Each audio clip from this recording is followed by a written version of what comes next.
Ennemcien, Q-Master from Sound, Theory of Sound. First question. Frequency of a tuning fork is 320 Hz, 320 Hz, and velocity of sound in air is 320 meter per second. What is the distance traveled by sound in air when the fork completes 40 vibrations, 40 vibrations? ഒരു vibration എന്ന് പറയുമ്പോൾ ഒരു sound വേവാണ് എയറിലോട്ട് ഇറങ്ങിപ്പോകുന്നത്. Frequency ഫോർക്കിൻ്റെ തന്നിട്ടുണ്ട്, F = 320 Hz.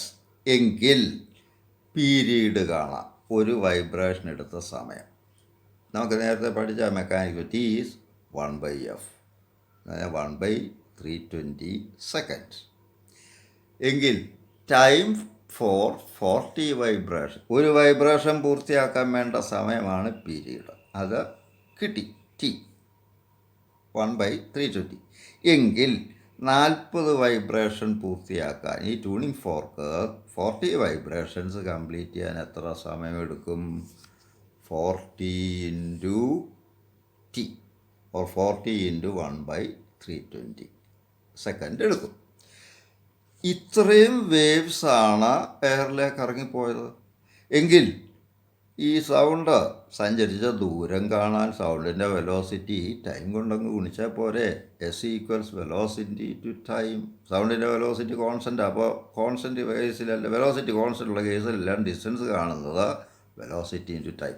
So distance travelled by sound during 40 vibrations equals T. S = V × T equals 320 ആണ് velocity, into T is 40/320. That means answer is 40 meter. ഇതാണ് ഇതിൻ്റെ answer. അടുത്ത question. Equation of a progressive wave is given by 0.2 sin in bracket 720πt minus 1.25x, അത്രയും ബ്രാക്കറ്റില്ല, where the coordinates are in meter. Find 1 velocity, 2 wavelength, 3 frequency and 4 amplitude of the wave. Amplitude of the wave, അതാണ് ചോദ്യം. ഒരു progressive wave positive X ഡയറക്ഷനിൽ advance ചെയ്യുന്ന ഒരു progressive വേവിൻ്റെ standard equation ഇതാണ്. Y = A sin 2π/λ × Vt - x. Positive X ഡയറക്ഷനിൽ advance ചെയ്യുമ്പോൾ ഇവിടെ മൈനസാണ് കൊടുക്കണ്ടേ, വേവ് തിരിച്ചു വരുമ്പോൾ ഇവിടെ പ്ലസ്സാണ് കൊടുക്കണ്ടേ. ഇത് ഞാൻ നേരത്തെ ഒരു പോസ്റ്റിങ്ങിൽ ഇട്ടിട്ട് ചർച്ച ചെയ്തതാണ്. ഇത് സ്റ്റാൻഡേർഡ് ഫോം. ഇത് മറ്റ് ചില ഫോംസിൽ കൂടെ എഴുതാം. നമുക്ക് ഈ 2π/λ അങ്ങ് ബ്രാക്കറ്റിനകത്തോട്ട് എടുക്കാം. അപ്പോൾ Y = A sin ബ്രാക്കറ്റിനകത്ത് 2π/λ × Vt - 2π/λ × x. ഇവിടെ V/λ എന്നൊരു ടേമുണ്ട്. V/λ എന്ന് പറഞ്ഞാൽ ഫ്രീക്വൻസിയാണ്, കാരണം വെലോസിറ്റി V = ഫ്രീക്വൻസി ഇൻറ്റു വരുന്നത് f λ. അപ്പോൾ V/λ സ്ഥാനത്ത് F എന്ന് എഴുതാം. അപ്പോൾ ചുരുക്കത്തിൽ Y = A ആണ് ആംപ്ലിറ്റ്യൂഡ്. സൈനിൻ്റെ കോഎഫിഷ്യൻ്റായിട്ട് എന്ത് വന്നാലും അതാണ് ആംപ്ലിറ്റ്യൂഡ് ആ വേവിൻ്റെ. A sin 2πf എന്നെഴുതാം. ഇതിപ്പോൾ 2πf × T - 2π/λ × x. നമുക്കറിയാം 2π × ഫ്രീക്വൻസി എന്ന് പറഞ്ഞാൽ ആംഗുലാർ ഫ്രീക്വൻസി എന്നാണ് വിളിക്കുക.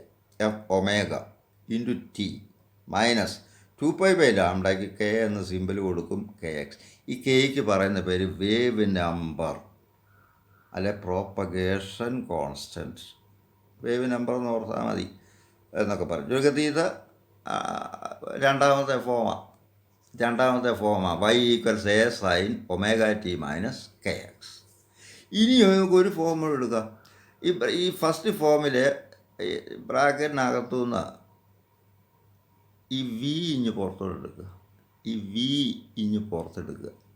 അപ്പോൾ 2πV/λ minus x by V എന്ന് വരും.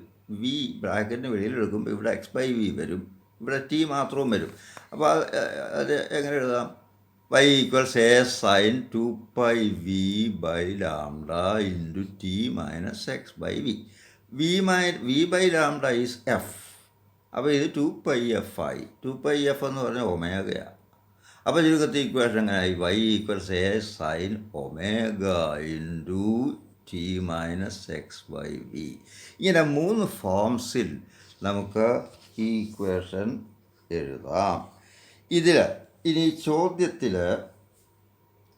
ചോദ്യത്തിൽ തന്നിരിക്കുന്നത് y equals 0.2 sign 720πt minus 1.25x എന്നാണ്. ഇതിപ്പോൾ രണ്ടാമത്തെ ഫോമിലുള്ള ഇക്വേഷനാണ്. നമ്മളിപ്പോൾ കണ്ടത് ഈ രണ്ടാമത്തെ ഫോമാണ്. y equals a sine omega T minus K X എന്നുള്ള ഫോമാണ്. അപ്പോൾ ആംപ്ലിറ്റ്യൂഡ് എയുടെ സ്ഥാനത്ത് ഇവിടെ 0.2 ആണ്. ചുരുക്കത്തിൽ ആംപ്ലിറ്റ്യൂഡ് കിട്ടി. എ ഈക്വൽസ് 0.2 മീറ്ററിലാണ് യോതി പറയുന്നുണ്ട്. Coordinates are in metre.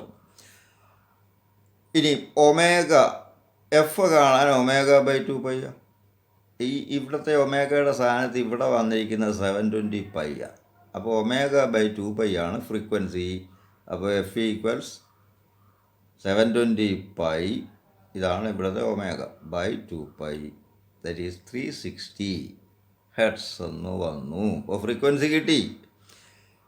ഇനി ഇവിടുത്തെ കെയുടെ സ്ഥാനത്ത് ഇവിടെ വന്നിരിക്കുന്നത് കെ എക്സിന് ഇവിടെ 1.25x എന്നാണ്. കെ എന്ന് പറഞ്ഞാൽ 2π/λ. അപ്പോൾ ചുരുക്കത്തിൽ കെ ഈക്വൽ 2π/λ. അപ്പോൾ അവിടെ നിന്ന് ലാംഡ കിട്ടും. Lambda equals 2π/k. That is lambda is 2π/k is 1.25. That is 8/5 metre എന്ന് കിട്ടും വേവ് ലെങ്ത്. അപ്പോൾ വേവ് ലെങ്ത്, ഫ്രീക്വൻസി എല്ലാം കിട്ടി. ഇനിയിപ്പോൾ വെലോസിറ്റിയുടെ കാണാനുള്ളൂ. Velocity v equals f lambda. F 360 എന്ന് കിട്ടി. Into lambda is 8/5 into pi. That is 576 pi metre per second എന്ന് വരും. ഇത് എഴുതിയൊക്കെ എടുത്തോണം. അടുത്ത question.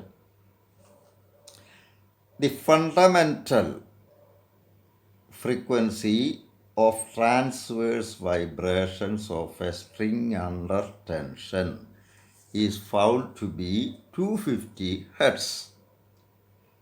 The string is replaced by another one of the same material, but 1/4 the area of cross-section of the former.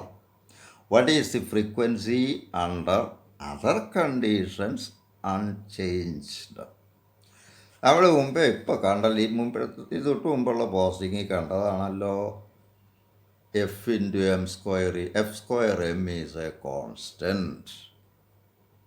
അത് നേരത്തെ law of transverse vibration അത് f is proportion to 1/√m, അല്ലെങ്കിൽ f square is proportional to 1/m or f square into m is a constant. ഇനി M നമുക്ക് കിട്ടിയിട്ടുണ്ട്, എറോ. M equals എറോ നേരത്തെ ഞാൻ എടുത്തതാണ് പോസ്റ്റിങ്ങിൽ. അപ്പോൾ ചുരുക്കത്തിൽ എഫ് സ്ക്വയർ എം എന്നുള്ള f square arrow is a constant എന്ന് കിട്ടി. ഇത് മെറ്റീരിയൽ സെയിം മെറ്റീരിയൽ എന്നിവിടെ പറയുന്നുണ്ട്. അപ്പോൾ നമുക്ക് ഈ റോയും കോൺസ്റ്റൻ്റ് ആയിട്ട് എടുക്കാം. പോയിട്ട് F square into A is a constant എന്ന് വരും. എന്ന് പറഞ്ഞാൽ F A square is a constant പറഞ്ഞാൽ F1 square A1 equals F2 square A2. F1 എത്ര? 250 ഹെർട്സ് എന്ന് തന്നിട്ടുണ്ട്. Into initial area A1. അപ്പോൾ 250 square into A1 equals F2 square into രണ്ടാമത്തെ കേസിൽ ഏരിയ 1/4 പറയുന്നുണ്ട്. ഇനിഷ്യൽ ഏരിയയുടെ 1/4 എന്ന് പറഞ്ഞാൽ A1 A2 എന്ന് പറഞ്ഞാൽ A1/4. A1 വെട്ടിപ്പോവും. സ്ക്വയർ റൂട്ട് എടുക്കുമ്പോൾ നമുക്ക് 250 ഈക്വൽസ് F2/4 F2/2. 400 √ അങ്ങ് എഴുതാം. Or F2 equals 2 into 250. That is 500 hertz എന്ന് വരും. ഇനിയും കൂടുതൽ നമുക്ക് അടുത്ത പോസ്റ്റിങ്ങളിൽ ചർച്ച ചെയ്യാം. Thank you.